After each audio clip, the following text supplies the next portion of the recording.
Hello विद्यार्थी मित्रांनो, मी रमाकांत पांचाळ आपले या ऑनलाईन प्लॅटफॉर्मवर खूप खूप स्वागत करतो। मी रयत शिक्षण संस्थेच्या महात्मा गांधी विद्यालय सावळज तालुका तासगाव जिल्हा सांगली या ठिकाणी कार्यरत आहे। विद्यार्थी मित्रांनो, आपण 12वीच्या विद्यार्थ्यांसाठी इंग्लिशची सिरीज लॉन्च केलेली आहे। तर या अगोदर आपण या सिरीजचे 8 भाग अपलोड केलेले आहेत। त्यामध्ये पहिल्या लेसनचे 6 भाग आणि पहिल्या पोएमचे 2 भाग आपण अपलोड केलेले आहेत। तर त्या पोएमच्या 2 भागामध्ये पहिला भाग आपण कॉम्प्रिहेन्शन म्हणजे क्वेश्चन आन्सरचा घेतला, तर दुसरा भाग आपण घेतला त्या पोएमचा ॲप्रिसिएशनचा। तर ॲप्रिसिएशन शिकताना आपल्याला एक भाग जो जाणवला तो म्हणजे त्या भागामध्ये आपल्याला फिगर ऑफ स्पीच लिहावे लागतात। मग फिगर ऑफ स्पीच लिहिताना जर आपल्याला ते फिगर ऑफ स्पीचचे टाईप माहीत असतील, त्याची एक्झाम्पल माहीत असतील तरच आपण त्या ठिकाणी लिहू शकतो। म्हणून मी तुम्हाला तो पार्ट अपलोड करताना सांगितलं होतं की नेक्स्ट भागामध्ये आपण फिगर ऑफ स्पीच घेणार आहोत। तर आता मी या ठिकाणी आजच्या 9व्या भागात काही फिगर ऑफ स्पीच तुमच्यासमोर डिस्कस करणार आहे। तर राहिलेली फिगर ऑफ स्पीच मी ज्यावेळी सेकंड पोएम अपलोड करेन त्यानंतरच्या भागामध्ये नक्कीच डिस्कस करेन। तर आता बघूया आपण फिगर ऑफ स्पीच म्हणजे काय। तर फिगर ऑफ स्पीच म्हणजे मराठीत बघा अलंकार आपण वापरतो। अलंकाराने काय होतं, ती भाषा समृद्ध होते, त्यामध्ये विविधता येते। त्याप्रमाणेच इंग्लिश भाषेमध्ये फिगर ऑफ स्पीच वापरले जातात। फिगर ऑफ स्पीच म्हणजेच काय बघा, फिगर ऑफ स्पीच हा नाउनचा प्रकार आहे। A word or expression used not with its original meaning. बघा काय केलं जातं की त्याची ओरिजिनल मिनिंग या ठिकाणी वापरली जात नाही, तर काय केली जाते इमॅजिनेटिव्ह वे। इमॅजिनेटिव्ह वे म्हणजे काय, काल्पनिक। कशा भाषेत वापरली जातात बघा, काल्पनिक। आपण काय केलं जातं त्याचा काल्पनिक इफेक्ट, स्पेशल इफेक्ट आणण्यासाठी आपण काय करतो, काल्पनिक त्याचा अर्थ घेतो। यालाच आपण म्हणतो figure of speech. Figure of स्पीचमध्ये ओरिजिनल मिनिंग घ्यायचं आहे का, मूळ त्याचा अर्थ घ्यायचा आहे का, नाही, तर त्याचा घ्यायचा आहे काल्पनिक अर्थ। आणि या काल्पनिक अर्थामुळे काय होतं, त्या भाषेला काय येतं, एक स्पेशल इफेक्ट येतो, एक त्या स्पेशल परिणाम त्या भाषेवरती येतो। तर बघूया आपण सर्वात पहिले बघूया आपण सिमिल। सिमिल म्हणजे काय, तर सिमिल म्हणजे बघा comparison using like or as. दोन गोष्टींचं काय करायचं, आपल्याला कंपॅरिझन करायचं आहे। परंतु कंपेअर करताना आपण कोणते शब्द वापरणार आहोत, लाईक किंवा ॲज वापरणार आहोत। मग काय येणार बघा, एक्झाम्पल बघा, she was as smart as an owl. म्हणजे ओल जेवढं स्मार्ट आहे तेवढं ती स्मार्ट आहे। ॲज वापरलं आहे ना, म्हणजे कोणता अलंकार झाला या ठिकाणी, कोणता फिगर ऑफ स्पीच झाला, तर सिमिल झाला। The student was as quiet as mouse. म्हणजे माऊससारखा तो काय आहे, क्वाईट आहे। The backpack was like a bag of bricks. ती बॅकपॅक आहे ती कशी दिसते, एक ब्रिक्स विटांच्या बॅगसारखी दिसत आहे। इथे बघा लाईक वापरलेलं आहे, इथे ॲज वापरलेलं आहे। म्हणजे काय झालं, सिमिल झालं। काय म्हटलं बघा, the comparison using like or as. जर तुम्हाला दिसलं कोणत्याही दोन गोष्टीचं कंपेअर दिसलं, ते कसं लाईक किंवा ॲज वापरून असेल, तर त्या ठिकाणी कोणता अलंकार होतो, कोणता फिगर ऑफ स्पीच होतो, तर होतो सिमिल। पुढे बघूया, पुढे आहे बघा मेटाफर। तर तुम्हाला एक गोष्ट मला सांगायची आहे की सिमिल आणि मेटाफरमध्ये काय फरक आहे। तर ज्यावेळी दोन गोष्टींचं कंपेअर होतं, बघा सिमिलमध्ये सुद्धा आपण दोन गोष्टींचं कंपेअर करतो, तसेच मेटाफरमध्येही आपण दोन गोष्टींचं कंपेअर करतो। परंतु मेटाफरमध्ये लाईक किंवा ॲज हे शब्द वापरले जात नाहीत। तर हे दोन शब्द असतील तर तो होतो सिमिल। काय होणार आहे, सिमिल। आणि हे दोन शब्द नसतील आणि त्या दोन ऑब्जेक्टची जर काय केली जाते, कंपॅरिझन केलेली असेल, तर त्या ठिकाणी होतो मेटाफर फिगर ऑफ स्पीच। बघा आता काय म्हटलं बघा, stating two things are similar. कोणत्या दोन गोष्टी सारख्याच आहेत असं वर्णन केलं जातं। पहिल्या गोष्टीमध्ये आपण बघितलं की तो मुलगा शांत आहे, कशासारखा, माऊससारखा शांत आहे, सारखा म्हटलं। परंतु इथे बघा, the strawberry was a fresh summer day. बघा या ठिकाणी लाईक असं म्हटलंय का, असं म्हटलं असतं the strawberry was like a summer day, तर या ठिकाणी काय झालं असतं, सिमिल झालं असतं। परंतु या ठिकाणी लाईकचा प्रयोग केला आहे का, बघा नाही केला आहे ना, म्हणजेच हा काय झाला, मेटाफर झाला। The rain came down in full cold bucket, असं म्हटलं असतं लाईक फुल कोल्ड बकेट, लाईक म्हटलं असतं किंवा ॲज म्हटलं असतं, तर तो सिमिल झाला असता। म्हणजे ज्यावेळी लाईक किंवा ॲज हे दोन शब्द न वापरता कोणत्याही दोन गोष्टींचं कंपॅरिझन केलेलं असतं, त्यावेळी तो काय होतो, मेटाफर फिगर ऑफ स्पीच होतो। The test was a long never ending marathon. Like marathon म्हटलं आहे का? Test match is like marathon म्हटलं आहे का? नाही. जर लाईक मॅरेथॉन म्हटलं असतं तर सिमिल झालं असतं, परंतु लाईक या शब्दाचा प्रयोग केलेला नाही म्हणून तो मेटाफर झाला आहे. She read the book at a snail's price. Snail's pace म्हटलं आहे बघा, म्हणजे अगदी गोगलगाईच्या गतीने ते काय करते, पुस्तक वाचते असं म्हटलं आहे का? She reads the book like snail's pace. Like म्हटलं असतं तर सिमिल झालं असतं. आता लाईक नाही आहे म्हणजे त्या ठिकाणी मेटाफर झाला. विद्यार्थी मित्रांनो, मला आशा आहे की तुम्हाला सिमिल आणि मेटाफर निश्चित व्यवस्थित कळलं असेल. जर ॲज आणि लाईक वापरलं तर काय म्हणायचं त्याला सिमिल, आणि लाईक आणि ॲज न वापरता जर दोन वाक्यांचं कम्पेअर केलं तर त्याला म्हणायचं मेटाफर. ओके, जाऊया आपण पुढच्या पार्टवरती. बघा पुढे आले हायपरबोल. हायपरबोल म्हणजे बघा मराठीत आपण म्हणतो त्याला अतिशयोक्ती. अतिशयोक्ती करतात ना, काही छोटीशी गोष्ट खूप फुगून फुगून सांगितली जाते. ओके, तर त्याला म्हणतात आपण हायपरबोल असं म्हणतो. काय म्हटलं बघा, एक्स्ट्रावॅगंट, काय म्हटलं, एक्झॅगरेशन. एक्झॅगरेशन खूप एक छोटीशी गोष्ट आहे ती खूप मोठी सांगणे, खूप मोठं काहीतरी सांगणे. बघा काय म्हटले, एक्झाम्पल बघा, the walk was a million miles long. Million miles, million म्हणजे काय बघा, दशलक्ष. दशलक्ष मैल एवढं काय झालं, चालणं आहे. चालू शकतो का कोण दशलक्ष मैल? म्हणजे ही काय झाली, अतिशयोक्ती झाली, म्हणजे हायपरबोल झाला. I ate 5000 pancakes. बघा काय म्हटले, फॉर ब्रेकफास्ट. 5000 पॅनकेक खातो मी फक्त नाश्त्याला, फक्त न्याहारीमध्ये. खाऊ शकतो का एखादा माणूस? नाही खाऊ शकत, म्हणजे काय झाली, अतिशयोक्ती झाली. आणखीन काय म्हटलं बघा, the bag of gifts weight a ton. Weighs a ton म्हटले. टन म्हणजे 1000 किलोग्रॅम. मग आता मला सांगा, एखादी बक्षिसाची जी हे दिली, पिशवी दिली, ती 1000 किलोग्रॅमची होईल का? 1000 किलोग्रॅमची पिशवी उचलता तरी येईल का? म्हणजे किती अतिशयोक्ती आहे बघा. म्हणजे काय तरी वेगळंच सांगणं, खूप म्हणजे खूप मोठं करून सांगणं, जे आहे छोटंसं परंतु खूप मोठं करून सांगणं. हा अलंकार तुम्हाला कळला असेल. मराठीत आपण म्हणतो त्याला अतिशयोक्ती. अतिशयोक्ती अलंकार, खूप काहीतरी सांगणं. त्यानंतर आपण बघूया नेक्स्ट पार्ट. आपण बघूया पर्सनिफिकेशन. पर्सनिफिकेशन म्हणजे काय बघा, एखाद्या निर्जीव वस्तूला ती सजीव आहे असं वर्णन करणे. ओके, त्याच्यावरती ते सजीवांचे गुणधर्म लादणे. म्हणजे non living things acts as living thing. Non living thing म्हणजे निर्जीव वस्तू सजीवांसारखे वर्तन करतात, तेव्हा आपण काय म्हणतो, पर्सनिफिकेशन. मराठीत तुम्ही ते गाणं ऐकलं असेल, चापा बोलेना चापा चालेना. आता चापा हे झाड आहे आणि चापा कसं बोलेल, म्हणजे या ठिकाणी काय आहे, पर्सनिफिकेशन आहे. बघा एक्झाम्पल आपल्याला दिले, द स्टार्स डान्स. आता स्टार, तारे डान्स करत आहेत, नाचत आहेत. शक्य आहे का? नाईट स्काय, रात्रीच्या वेळी तारे नाचतात, शक्य आहे का? कारण त्यांच्यावर फक्त काय केलं आहे, ते माणूस असल्याचं काय केलेलं आहे, त्याच्यावरती त्या कृती करतायत, माणसासारखे हावभाव करतात असं जेव्हा वर्णन होतं तेव्हा पर्सनिफिकेशन अलंकार होतो. अजून काय म्हटलं आहे बघा, time flies when you are having a great time. म्हणजे तुम्ही सुखी असाल, आनंदी असाल, तेव्हा टाईम काय होतं, लगेच निघून जातो. फ्लाईज म्हणजे उडून जातो. होणार आहे का? टाईम ही काय निर्जीव वस्तू आहे, उडणे हे शक्य कुणाला आहे, पक्ष्यांना आहे. बघा अशा प्रकारे ही एक्झाम्पल दिले, तुम्ही स्क्रीनशॉट करून वाचू शकता. त्यानंतर आपण पुढचा पार्ट बघूया. काय म्हटलं बघा, ओनोमोटोपिया. आता ओनोमोटोपिया म्हणजे काय, की जो वर्ड असतो ना, words whose sound suggest its meaning. म्हणजे जो शब्द आहे त्याचा अर्थ काय सांगतोय किंवा त्याचा आवाज आपल्याला काय सांगतोय, मिनिंग सांगतोय. म्हणजे बघा मूळ शब्द, अगदी आपले मूळ भाषेतले शब्द हे काय होते, ओनोमोटोपियाच होते. बघा आता बीज बस्ट. बस्ट, बस्ट करणे म्हणजे त्याचा जो आवाज आहे ना तो इथे वर्णन केलं आहे. मग त्या आवाजावरूनच त्याचं काय झालं आपल्याला अर्थ कळतोय. Bees buzzed by flying back to their hive. Click, click हा काय झाला बघा, आवाज झाला. क्लिक करणं, क्लिक हा आवाज झाला. मग आवाजच काय सांगतो, त्याचा अर्थ सांगतो. क्लिक करणं म्हणजे तिथे ते दाबणं. Click the button to take the picture, click करायचं बटन.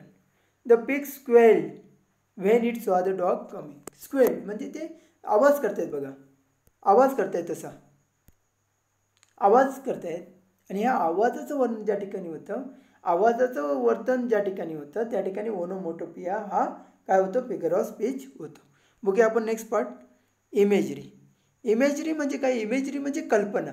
बघा एखादी अशी गोष्ट वर्णन करणं, की बघा तुम्हाला सांगितलं की परीची गोष्ट सांगितली की तुमच्या डोक्यात ती परीची काय होते, कल्पना निर्माण होते किंवा ते चित्र निर्माण होतं. यालाच काय म्हणायचं, इमॅजरी फिगर ऑफ स्पीच. बघा काय म्हटलं, imagery is a concept that is a quite easy to understand. Easy आहे खूप समजून घ्यायला.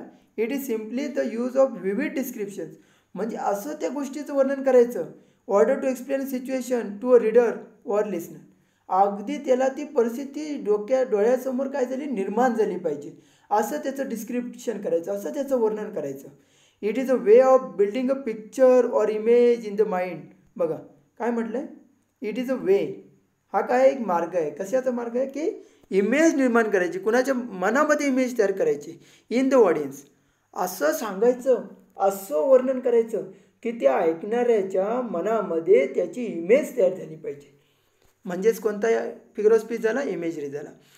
Audience can gain a greater understanding. मग बघा तुम्हाला जर वर्णन करून सांगितलं, त्या शहराचं वर्णन केलं, मुंबईचं वर्णन केलं की तुमच्या डोळ्यासमोर ते मुंबईचं चित्र निर्माण झालं पाहिजे आणि त्यामुळे तुमची अंडरस्टँडिंग काय झाली पाहिजे, खूप प्रभावी अंडरस्टँडिंग झाली पाहिजे of the situation which is being talk about. म्हणजे ज्या सिच्युएशनबद्दल बोललं जातं आहे त्या सिच्युएशनचं इमॅजिनेशन, ते पिक्चर तुमच्या डोळ्यासमोर काय झालं पाहिजे, निर्माण झालं पाहिजे. Imagery is used as both literary devices and figurative language. Figurative language कुठे असते, कवितेमध्ये असते. आणि लिटररी डिव्हाइस कुठे असते, बघा काही लोक लेख लिहितात, कादंबरी लिहितात, कादंबरी तुम्ही वाचता, कादंबरी वाचता वाचता ते चित्र काय होतं तुमच्या डोळ्यासमोर उभं राहतं जसंच्या तसं. त्यालाच आपण काय म्हणतो, इमेजरी फिगर ऑफ स्पीच म्हणतो. In the latter it is a great way for a speaker to express in a more colourful वे.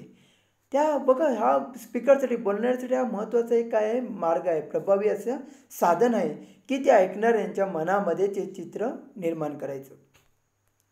बघा काय म्हटलं या ठिकाणी, the forest was dark and cold when I took my dog for a walk there yesterday.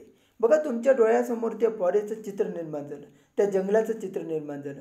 कुत्र्याला आपण फिरायला घेऊन जातो, बघा तुमच्या डोळ्यासमोर ते एक चित्र आलं की आपण त्या कुत्र्याला दोरीने बांधले आणि आपण घेऊन चाललो आहे जंगलामध्ये. I live near a park.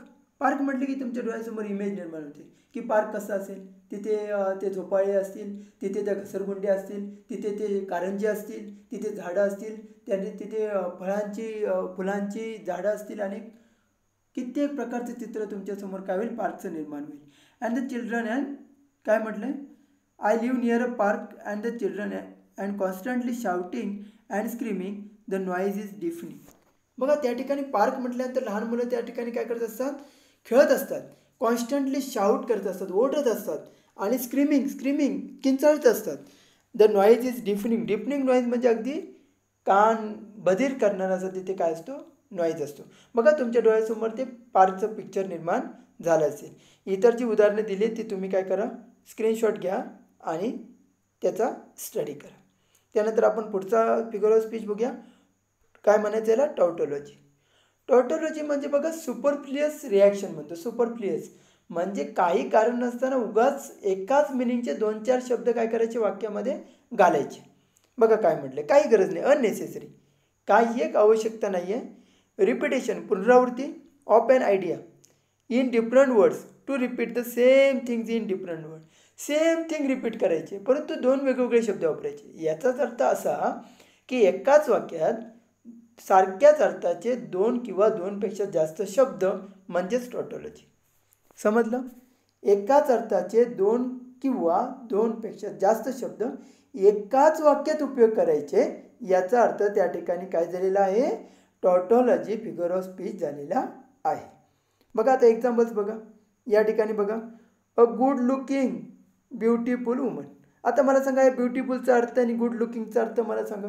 Beautiful म्हणजेच काय, सुंदर, आणि गुड लुकिंग म्हणजेच काय, सुंदर. काय गरज आहे का मला सांगा या 2 शब्दाची. जर असं म्हटलं असं ब्युटिफुल वुमन तरी चालेल किंवा असं म्हटलं असं गुड लुकिंग वुमन तरी चाललं असतं. म्हणजे या ठिकाणी कोणता फिगर ऑफ स्पीच झाला, टॉटॉलॉजी झाला. त्यानंतर बघा इथे राऊंड सर्कल. आता राऊंड म्हणजे काय सांगा, राऊंड म्हणजे सुद्धा गोल आणि सर्कल म्हणजे सुद्धा गोल. मग या ठिकाणी कोणता झाला, टॉटॉलॉजी झाला. अ बिग जायंट, बिगचा अर्थ पण तेच होतो मोठा आणि जायंटचा अर्थ सुद्धा काय होतो, प्रचंड. अ विडो वुमन, एक विधवा स्त्री. आता विडो म्हणजेच काय, सेम अर्थ आहे त्याचा, विधवा स्त्री. मग वुमन वापरायची गरज आहे का, नाही आहे. जरी विडो म्हटलं असतं तरी त्याचा अर्थ असा आहे की एक विधवा स्त्री. समजलं तुम्हाला टॉटॉलॉजी म्हणजे अननेसेसरीली एकाच अर्थाचे 2 किंवा 3 शब्द वापरायचे एकाच वाक्यात. म्हणजे काय होणार आहे त्या ठिकाणी, टाउटॉलॉजी फिगर ऑफ स्पीच होणार आहे. त्यानंतर महत्त्वाचं फिगर ऑफ स्पीच बघूया आपण, ट्रान्सफर्ड इपिथेट. बघा ट्रान्सफर करायचं आहे म्हणजे त्या शब्दावरून शब्द वापरायचे, परंतु त्याचा मिनिंग त्याच शब्दावरती न घेता दुसऱ्या शब्दांवरती घ्यायचा.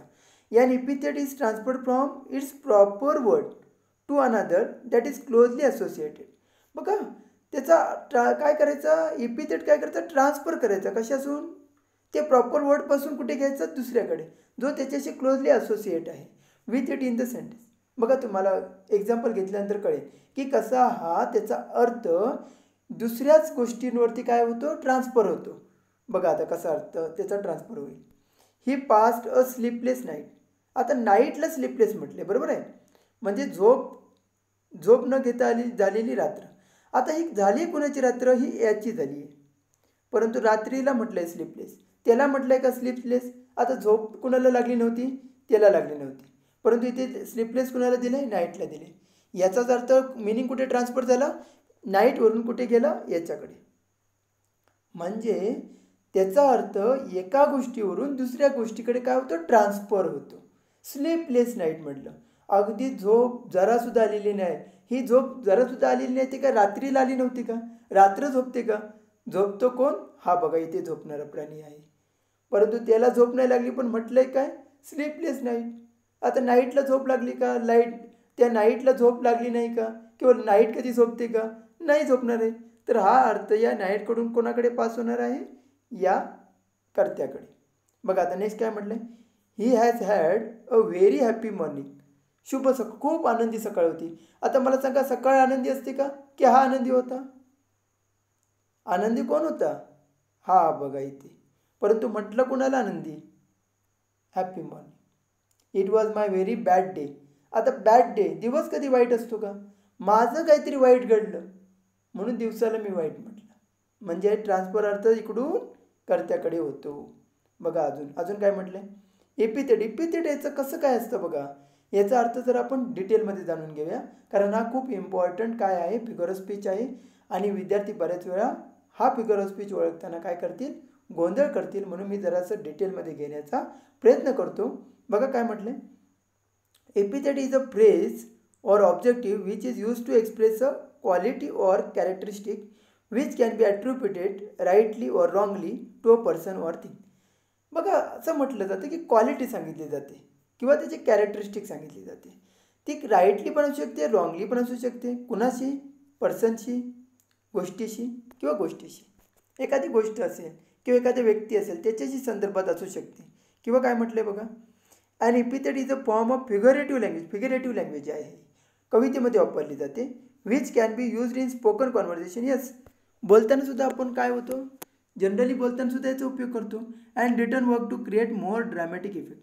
आणि लेखनामध्ये सुद्धा ड्रॅमॅटिक इफेक्ट आणण्यासाठी, नाटकीय परिणाम आणण्यासाठी सुद्धा याचा उपयोग केला जातो. आता म्हटले बघा, one might think of an epithet as a type of nickname. निकनेमसारखं म्हणेल, एखादा म्हणेल की हे निकनेम आहे, एखाद्याला कोणाला तरी आपण टोपण नावं देतो ना, त्याप्रमाणे ते आहे. And as a way to strengthen or display the strength of certain traits of an object, person, place or idea. आणि निकनेम देतो ना आपण एखाद्या माणसाला, तसंच जागेला किंवा वस्तूला आपण काय करतो, देतो. आताच इथं बघितलं बघा आपण, स्लीपलेस नाईट किंवा व्हेरी गुड मॉर्निंग. त्यानंतर काय म्हटलं आहे बघा, इपिथेट इन कॉन्व्हर्सेशन. काय म्हटलं आहे, my mother is very green fingered, she loves to do gardening. आता ग्रीन फिंगर, माझी आई काय आहे, ग्रीन फिंगर्ड आहे, म्हणजे माझ्या आईचं बोट हिरवं आहे का, नाही आहे. तर इथे अर्थ घ्यायचा की तिला गार्डन आवडतं म्हणून ग्रीन फिंगर्ड म्हटलं आहे. बघा लक्षात घ्या, गार्डनिंग करायला आवडतं, बागकाम करायला आवडतं, म्हणून आपण त्या आईच्या बोटांना आपण ग्रीन फिंगर्ड म्हटलेलं आहे. बघा ग्रीन फिंगर्ड, परंतु ॲक्च्युअल ग्रीन फिंगर असतील का, नाही असणार. अजून काय म्हटलं आहे बघा, I have a pet called Fido, he is man's best friend. या ठिकाणी सुद्धा ह्या फिडोचा इकडे काय झालेला आहे, ट्रान्सफर झालेला आहे मिनिंग. ओके, समजलं तुम्हाला. आय होप तुम्हाला हे व्यवस्थित कळलं असेल की ट्रान्सफर इपिथेट म्हणजे त्या ज्या गोष्टीसाठी तो वापरला आहे तिकडून त्याचा अर्थ काय होतो, दुसऱ्याच गोष्टीवरती काय होतो, ट्रान्सफर होतो. हे तुम्हाला समजून घेतलं पाहिजे. त्यानंतर आपल्याला दिलं आहे पॅराडॉक्स. आता पॅराडॉक्स म्हणजे काय बघा, तर paradox is a form of the figure of speech which when heard or read can be seen to be an completely self contradicting म्हणजे काय, विरोधाभास. स्वतःच तो विरोधाभास दाखवतो. विरोधाभास म्हणजे लक्षात घ्या, दोन गोष्टी एकत्र आहेत परंतु ते एकमेकांना विरुद्ध आहेत, म्हणजे विरोधाभास दाखवतात. ओके. वजनदार आपण म्हटलं तर तो बघा, भारी हलकं असं म्हटलं जातं. दोन शब्द हे विरोधाभास दर्शवणारे असतात, ते एकत्र घेतले जातात तेव्हा काय होतं, पॅराडॉक्स फिगर ऑफ स्पीच होतो. त्यानंतर काय म्हटलं बघा, the phrase may be contrary to what is expressed in the situation. Contrary असणार, विरुद्ध असणार. जे काय सिच्युएशन, जी काय परिस्थिती सांगितली आहे त्याचे ते विरुद्धच असतं. And can lead to a conclusion which is not logically acceptable conclusion. Logically आपण त्याला ॲक्सेप्ट नाही करायचं. जेव्हा आपल्याला कळतं की ते लॉजिकली आपण ॲक्सेप्ट नाही करणार, परंतु ते त्या ठिकाणी वापरलं जातं. त्यानंतर म्हटलं बघा, the statement may appear to be silly. अगदी मूर्खपणाची वाक्य आपल्याला बघायला मिळतील. But in reality contains a truth which seems unreasonable. परंतु जर आपण रिॲलिटीमध्ये बघितलं तर ते सत्यसुद्धा वाटतं. अनरिजनेबली आपण काय करू शकतो, त्याला सत्य म्हणून स्वीकारू शकतो. When used as a literary device, literary लेखनामध्ये जे वापरलं जातं, paradox can express an ideas which is not in line with a traditional concept. मग ट्रेडिशनल कॉन्सेप्टमध्ये नसतात, ते ट्रेडिशनल असतं, परंपरागत कॉन्सेप्ट नसतात. It is regularly use to have the reader or listener think in a more creatively आपण त्याच्यावर विचार करू शकतो, असे त्यावेळी ते वापरले जातात किंवा रीडरला ते क्रिएटिव्हली विचार करायला भाग पाडतात. बघा आता काय म्हटलं, एव्हरीडे लँग्वेजमध्ये आपण पॅराडॉक्स कसा वापरतो, नेहमीच्या लँग्वेजमध्ये कसा वापरतो, ही इज नो बडी. बघा काय म्हटलं, तो आहे आणि तो काहीच नाही आहे. काहीच नाही आहे म्हणजे तो आहे ना, परंतु तो काहीच नाही आहे. आपण म्हणतो ना, त्याचं काय व्हॅल्यूच नाही आहे, तो काय आहे किंवा नाही तेच कळत नाही, असं म्हणतो. म्हणजे दोन ठिकाणी काय केलेले, विरोधाभास. तो आहे सुद्धा म्हणतो आणि काहीच नाही असं सुद्धा म्हणतोय आपण. Your enemies friend is your enemy. म्हणजे एनिमीचा फ्रेंड, शत्रूचा मित्र हा तुमचा काय आहे, शत्रू आहे. He is वाईजफुल. वाईज पण म्हटलंय, शाना पण म्हटलंय आणि मूर्ख पण म्हटलंय. आय ऑलवेज लाय. नेहमी खोटं बोलतो असं म्हटलंय. ऑलवेज म्हटलंय. बघा या ठिकाणी मी काही एक्झाम्पल घेतलेले ते तुम्ही वाचू शकता. Nobody goes to that bar, it is too busy. बघा, नो बडी गोज टू म्हटले, नो बडी कोणच जात नाही आणि तरी ते बिझी आहे. म्हणजे वर्दळ असते त्या ठिकाणी. म्हणजे दोन विरोधाभास काय केलेले आहेत, एकत्र आणलेले आहेत. त्यावेळी काय होतो, पॅराडॉक्स होतो. अजून काही एक्झाम्पल बघूया आपण. लिटरेचरमध्ये कशा प्रकारे वापरलं जातं. In the famous novel Animal Farm written by George Orwell, we see an example of paradox in the line, the animals were all equal but some were more equal than others. सगळे प्राणी काय आहेत, equal आहेत, परंतु काही प्राणी म्हणजे इतरांपेक्षा काय आहेत, इतरांसारखे आहेत. Were more equal than others, सारखे आहेत इतरांपेक्षा. म्हणजे दोन विरोधाभास काय केलेले आहेत या ठिकाणी आणलेले आहेत एकत्र. ऑल इक्वल पण म्हटलंय आणि इक्वलपेक्षाही जास्त म्हटलेले आहे. बघा आणखीन काय घेतलंय बघा example. In the play Hamlet written by William Shakespeare, there is an example in an exclamation from the title character which contains paradox. He says, I have to be cruel in order to be kind. मला क्रूर व्हायचं आहे, order to be kind म्हणजे दयाळू होताना. मला दयाळू होण्यासाठी काय व्हायचं आहे, क्रूर व्हायचं आहे. दयाळू होण्यासाठी क्रूर. आता क्रूर झाल्यावर त्याला दयाळू कसं म्हणायचं, परंतु तो काय म्हणतोय की मला दयाळू होण्यासाठी मला काय व्हावं लागेल, आधी क्रूर व्हावं लागेल. म्हणजे असं म्हणतो ना आपण, मला जगण्यासाठी आधी मरावं लागेल. हे उदाहरण झालं पॅराडॉक्सचं. विद्यार्थी मित्रांनो, काही जे फिगर ऑफ स्पीच राहिलेले आहेत ते आपण काय करूया, नंतरच्या भागात घेऊया, कारण हा भाग नाही तर काय होईल, खूप लेंदी होईल. ज्यावेळी मी सेकंड पोयम अपलोड करेन त्यावेळी याचे उरलेले पार्टसुद्धा अपलोड करेन. हा भाग तुम्हाला कसा वाटला, तुम्हाला खरोखर हे जे मी फिगर ऑफ स्पीच शिकवले ते कळले का? कळले असतील तर नक्की माझ्या चॅनलला लाईक करा, सबस्क्राईब करा, आपल्या विद्यार्थी मित्रांना शेअर करा, जेणेकरून सर्वांना या सिरीजचा फायदा होऊ दे. यासाठी मी खूप मेहनत घेतो आहे आणि ही विद्यार्थी मित्रांनो तुमच्यासाठीच घेतो आहे की तुम्हाला तुमच्या येणाऱ्या परीक्षेमध्ये इंग्लिश विषयात सर्वात जास्त मार्क मिळतील अशी मी काय करतो आहे, प्रार्थना करतो आहे आणि यासाठी मी खूप मेहनत घेतो आहे. तुम्ही नक्कीच माझ्या चॅनलला कनेक्टेड राहा. तुमचा नक्कीच खूप खूप फायदा होईल. तुम्ही माझा चॅनल बघताय, माझा चॅनल एन्जॉय करताय, त्याबद्दल खूप खूप धन्यवाद. Thank you for listening.